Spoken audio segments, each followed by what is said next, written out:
Hey guys, so glad you came back to join me for another week of Sunday School online. Today is a very special day.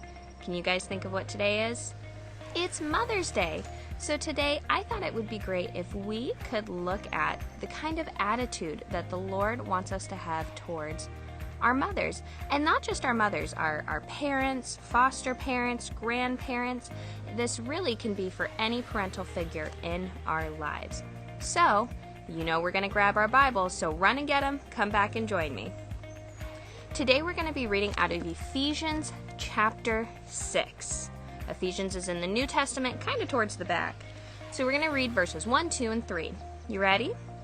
It says, "Children, obey your parents in the Lord, for this is right.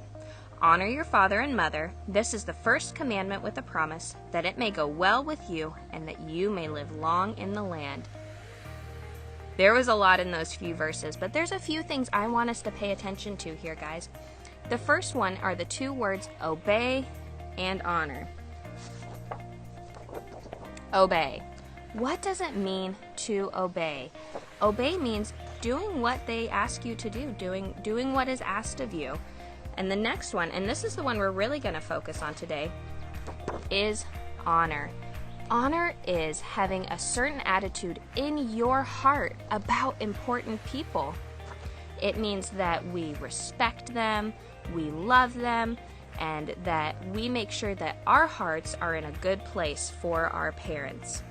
So guys, I don't know if you caught something. Let me read through it again. So it says, "Children, obey your parents in the Lord, for this is right. Honor your father and mother." And here, listen to this. "This is the first commandment with a promise." Guys, there is a promise. God promises us that if we honor our father and mother, that it will go well with you and you may live long in the land. Guys, the Lord promises that if we honor our mom and dad, He will bless us. That's really important. Honoring our parents is good for them, but it's also good for our own hearts. That's a really good attitude for our own hearts to have. Guys, we are going to look at another story in the Bible where Jesus honored His mother and did what she asked Him to do. He honored and He obeyed. So let's go ahead and flip to John chapter 2.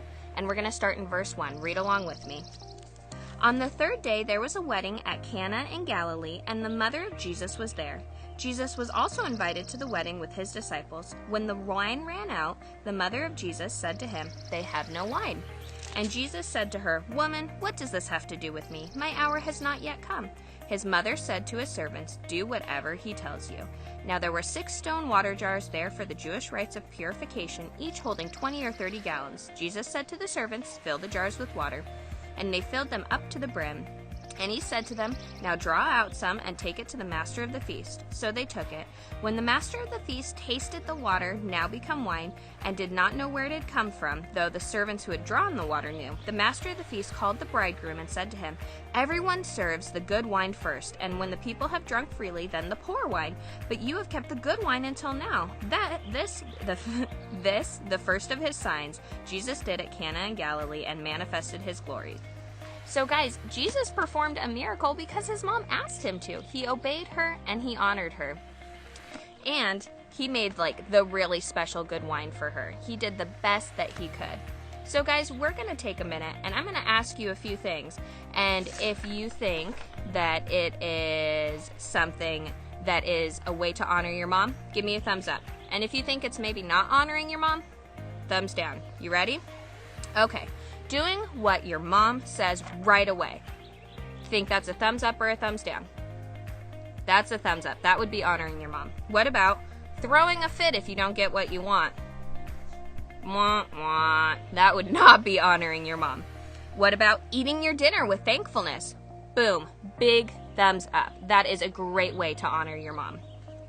What about complaining about what she cooked for dinner? Guys, that is a double thumbs down. All right, let's see. Telling your mom that you love her? That's great. That is a wonderful way to honor your mom. What about praying for your mom?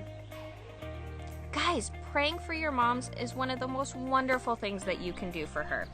Okay, here's one more. What about telling other people that your mom isn't nice? Thumbs down.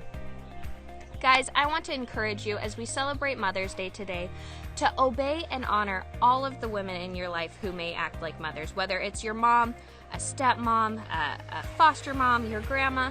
Show these women in your life honor and love the same way that Jesus did. I look forward to seeing you guys next week. We're going to be jumping back into Psalm 119. I hope you have a wonderful day, and I'll see you next time.